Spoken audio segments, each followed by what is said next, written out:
Mateus 26. Tendo dito essas coisas, disse Jesus aos seus discípulos: Como vocês sabem, estamos a 2 dias da Páscoa, e o Filho do Homem será entregue para ser crucificado.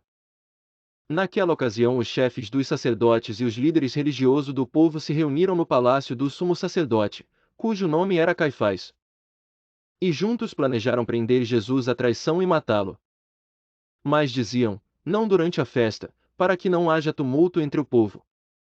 Estando Jesus em Betânia, na casa de Simão, o leproso, aproximou-se dele uma mulher com um frasco de alabastro contendo um perfume muito caro. Ela o derramou sobre a cabeça de Jesus, quando ele se encontrava reclinado à mesa. Os discípulos, ao verem isso, ficaram indignados e perguntaram: por que este desperdício? Este perfume poderia ser vendido por alto preço, e o dinheiro dado aos pobres. Percebendo isso, Jesus lhes disse: por que vocês estão perturbando essa mulher? Ela praticou uma boa ação para comigo.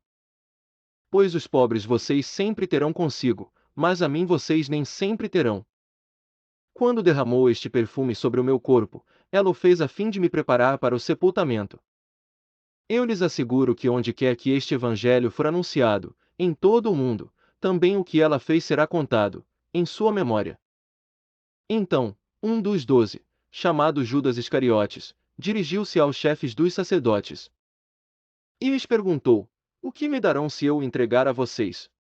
E eles lhe fixaram o preço, 30 moedas de prata. Desse momento em diante Judas passou a procurar uma oportunidade para entregá-lo.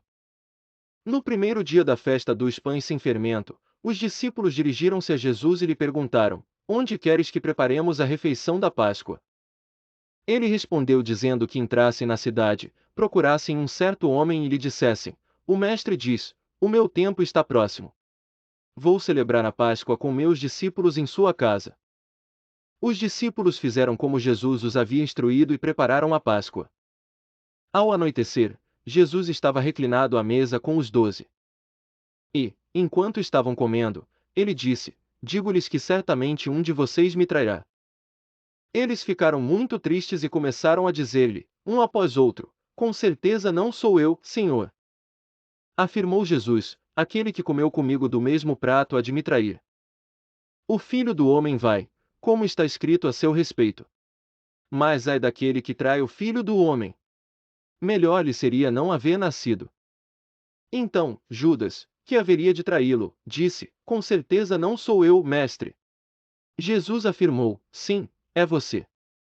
Enquanto comiam, Jesus tomou o pão, deu graças, partiu-o, e o deu aos seus discípulos, dizendo: tomem e comam, isto é o meu corpo.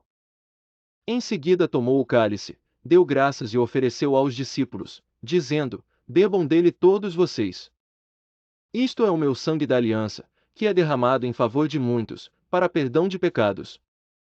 Eu lhes digo que, de agora em diante, não beberei deste fruto da videira até aquele dia em que beberei o vinho novo com vocês no reino de meu Pai. Depois de terem cantado um hino, saíram para o Monte das Oliveiras. Então Jesus lhes disse: ainda esta noite todos vocês me abandonarão. Pois está escrito: ferirei o pastor, e as ovelhas do rebanho serão dispersas. Mas, depois de ressuscitar, irei adiante de vocês para a Galiléia. Pedro respondeu: ainda que todos te abandonem, eu nunca te abandonarei. Respondeu Jesus: asseguro-lhe que ainda esta noite, antes que o galo cante, 3 vezes você me negará. Mas Pedro declarou: mesmo que seja preciso que eu morra contigo, nunca te negarei. E todos os outros discípulos disseram o mesmo. Então Jesus foi com seus discípulos para um lugar chamado Getsêmani e disse-lhes: sentem-se aqui enquanto vou ali orar. Levando consigo Pedro e os 2 filhos de Zebedeu, começou a entristecer-se e a angustiar-se.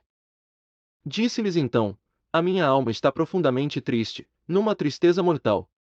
Fiquem aqui e vigiem comigo. Indo um pouco mais adiante, prostrou-se com o rosto em terra e orou: meu pai, se for possível, afasta de mim este cálice, contudo, não seja como eu quero, mas sim como tu queres. Então, voltou aos seus discípulos e os encontrou dormindo. Vocês não puderam vigiar comigo nem por uma hora? Perguntou ele a Pedro.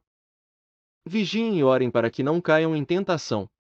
O espírito está pronto, mas a carne é fraca. E retirou-se outra vez para orar: Meu pai, se não for possível afastar de mim este cálice sem que eu o beba, faça-se a tua vontade. Quando voltou, de novo os encontrou dormindo, porque seus olhos estavam pesados. Então os deixou novamente e orou pela terceira vez, dizendo as mesmas palavras. Depois voltou aos discípulos e lhes disse: Vocês ainda dormem e descansam. Chegou a hora. Eis que o Filho do Homem está sendo entregue nas mãos de pecadores. Levantem-se e vamos. Aí vem aquele que me trai. Enquanto ele ainda falava, chegou Judas, um dos 12.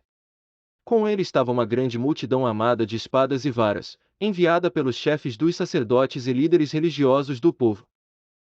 O traidor havia combinado um sinal com eles, dizendo-lhes: Aquele a quem eu saudar com um beijo, é ele, prendam-no. Dirigindo-se imediatamente a Jesus, Judas disse: Salve, mestre, e o beijou. Jesus perguntou: Amigo, que é que o traz? Então os homens se aproximaram, agarraram Jesus e o prenderam. Um dos que estavam com Jesus, estendendo a mão, puxou a espada e feriu o servo do sumo sacerdote, decepando-lhe a orelha. Disse-lhe Jesus: Guarde a espada. Pois todos os que empunham a espada, pela espada morrerão.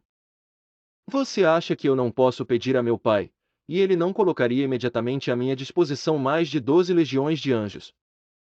Como então se cumpririam as Escrituras que dizem que as coisas deveriam acontecer desta forma? Naquela hora Jesus disse à multidão: Estou eu chefiando alguma rebelião, para que vocês venham prender-me com espadas e varas?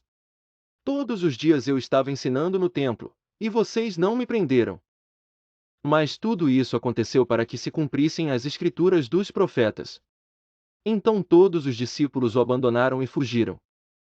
Os que prenderam Jesus o levaram a Caifás, o sumo sacerdote, em cuja casa se haviam reunido os mestres da lei e os líderes religiosos.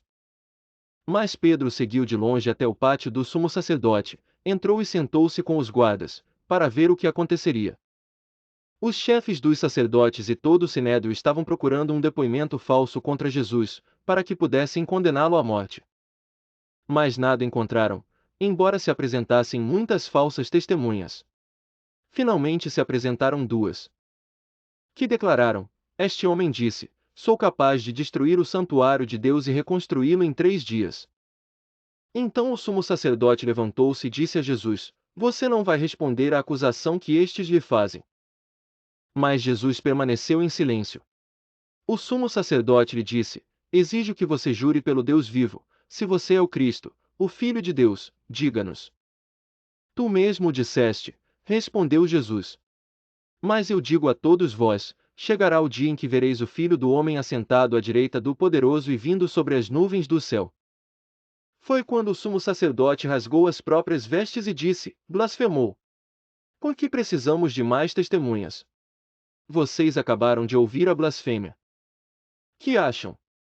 É réu de morte, responderam eles. Então alguns lhe cuspiram no rosto e lhe deram murros. Outros lhe davam tapas. E diziam: Profetize-nos, Cristo. Quem foi que lhe bateu? Pedro estava sentado no pátio, e uma criada, aproximando-se dele, disse: Você também estava com Jesus, o Galileu. Mas ele o negou diante de todos, dizendo: Não sei do que você está falando.